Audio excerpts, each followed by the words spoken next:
গ্রামের রাস্তা এতটাই খারাপ যে এখান দিয়ে গাড়ি নিয়ে যাওয়া আসা একেবারেই অসম্ভব, কাঁচা রাস্তা। আর পাশের সৌন্দর্যটা হচ্ছে, দেখেন, এটা একটা ফাঁকা খাদ, এখানে পাট ছিল, পাট কেটে ফেলা হয়েছে। আর তারপরে হচ্ছে ধানের চারা, এই যেটা দেখতে পাচ্ছি এটা হচ্ছে ধানের চারা দেওয়া হয়েছে। এই ধানের চারা এখান থেকে তুইলে অন্য কোনো জমিতে লাগানো হবে এবং এইগুলি যেই পরিমাণ সাইজ হয়েছে এখনই তোলার মতন পরিবেশ হয়ে গেছে। আর দূরে দেখতেছি আমরা ওগুলি আখ, যেগুলি দিয়ে গুড় তৈরি হয়। আপনারা তো জানেন যে আখের গুড়, যেটা চিনিও হয়, আবার লাল গুড় যেটা আমরা বাজারে পাই সেটা। তো আসছিলাম এই দিকে ঘুরতে। তো এই জায়গাটা, রাস্তার পরিবেশ এবং পাশের জমি, তারপরে গাছপালা, তারপরে পাশের বাসাবাড়ি, সব মিলে আর কি পরিবেশটা খুব সুন্দর। তাই ছোট্ট একটা ভিডিও আপনাদের জন্য করলাম, দেখানোর জন্য। আরও কিছু জিনিস দেখাবো। এটা হলো, দেখেন, এই রাস্তা কিন্তু সরকারি জায়গার, সরকারি হালটের উপর রাস্তা, এবং সেই রাস্তার উপরেই এই পাশের জমিওয়ালারা কলা গাছ লাগাইছে। তারা এই দেখেন, এই দেখেন, এখানে একটা কলার মোচা, এইখানে আর একটা কলার মোচা, এই যে দুইটা মোচা এখানে বের হয়েছে। এবং দুইটা মোচাই কিন্তু বাতি হয়ে গেছে আর কি। তারপরে আবার কতগুলি চারা নিচে গোড়ার থেকে আসছে। এই যে যে কলা গাছ, এইগুলির জন্য কিন্তু ব্যক্তি মালিকের কোনো পরিশ্রম নাই, জাস্ট লাগাই রাখে গেছে তার জমির পাশে রাস্তা, রাস্তার পাশে। এই যে এইটা এখান থেকে ফসল উৎপাদন করতেছে মানে ব্যক্তি মালিকানা লোকজনে। অর্থাৎ সরকারি হালট বা রাস্তা যদি এরকম বাড়ির পাশে থাকে, আপনারা এটা করতে পারবেন, এখানে কোনো বাধা নাই, এরকম আর কি। দেখেন, খুবই সুন্দর।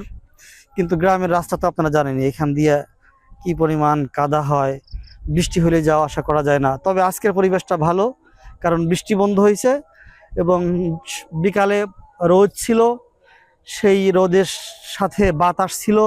গাছের পাতা নাড়া দেখে তো আপনারা বুঝতেই পারতেছেন, ওই দেখেন কত সুন্দর বাতাস, আবহাওয়া খুব ভালো, তাপমাত্রাও স্বাভাবিক।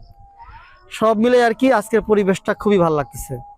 সন্ধ্যা হয়ে গেছে যদিও, আমরা এখনই রিটার্ন করব।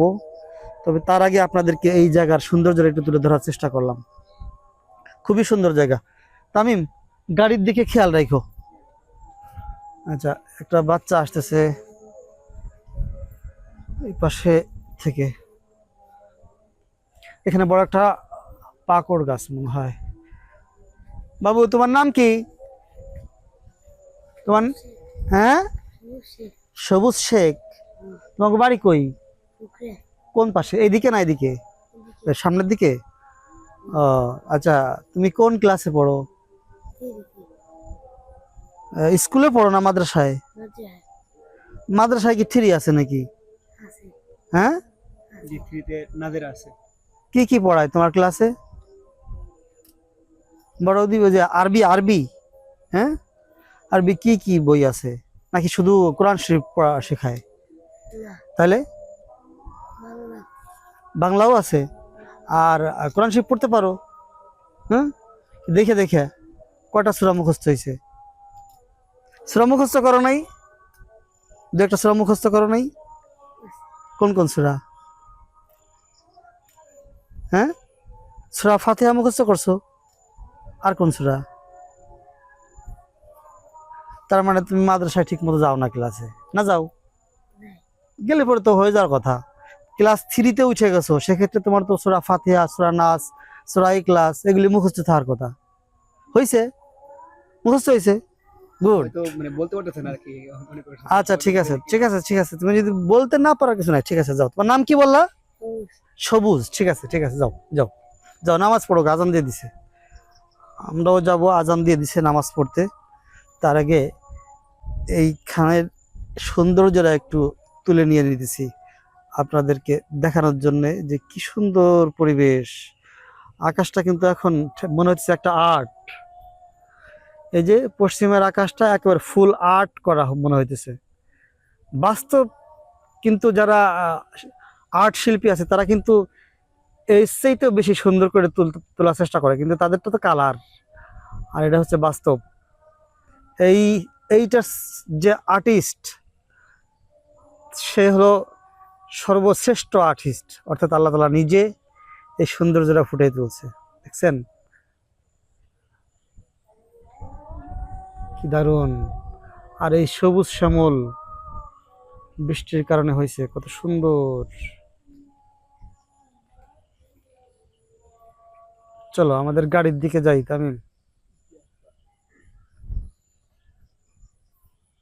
আচ্ছা, এদিকে অন্ধকার হয়ে গেছে, মোটামুটি রাত, সন্ধ্যা মাগরিবের আজান হয়ে গেছে, তো তাই আর এদিকে যাব না। অন্ধকার অন্ধকারও লাগতেছে, দেখে ভয় ভয় লাগতেছে, কোনো লোকজনও নাই, অচেনা জায়গা। কি বললা তুমি? এটা কি গাছ বলতেছিলাম?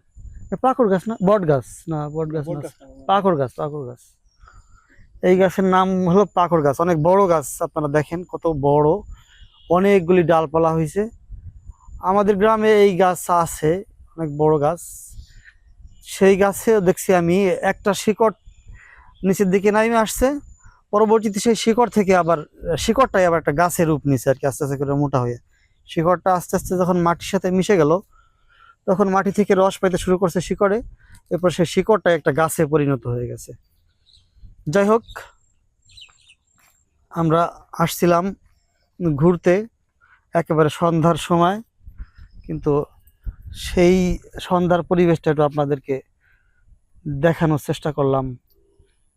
যে এই জায়গাটা, এই যে তাল গাছ মাঠে,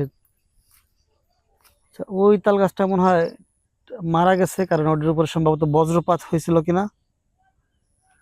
ওখানে একটা তাল গাছ দেখতে পাচ্ছি, মারা গেছে। এই গ্রামগঞ্জে কিন্তু মাঠের মধ্যে দিয়ে এরকম মাঝে মাঝে তাল গাছ থাকে।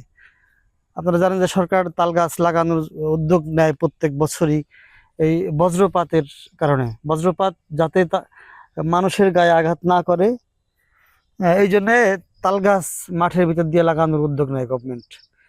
বজ্রপাত টানে তাল গাছে, বজ্র টাইনে নেয় তাল গাছ নিজে, ও নিজের উপরে আক্রমণ, মানে তাল গাছের নিজের গায়ে বজ্রপাত হয়। এই জন্যে যদি বজ্রপাতের সময় কখনোই কোনো মানুষ তাল গাছের নিচে আশ্রয় নিতে নাই। এটা কিন্তু সবসময় বজ্রপাতের সতর্কতার সাথে জানায় দেয় সরকারিভাবে বা বেসরকারিভাবে, যারাই এটা করে তারা কিন্তু জানায় যে বজ্রপাত দেখে কখনোই তাল গাছ না, শুধু কোনো গাছের নিচে আশ্রয় নিতে নাই।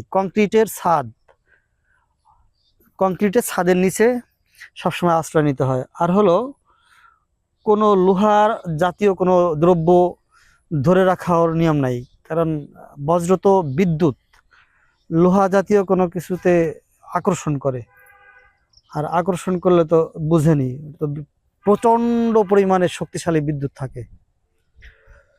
তো ঠিক আছে, আমরা আমাদের বাইকের কাছে চলে আসছি, এখন আমরা চলে যাব। ভিডিও এই পর্যন্ত শেষ করছি। আল্লাহ হাফেজ।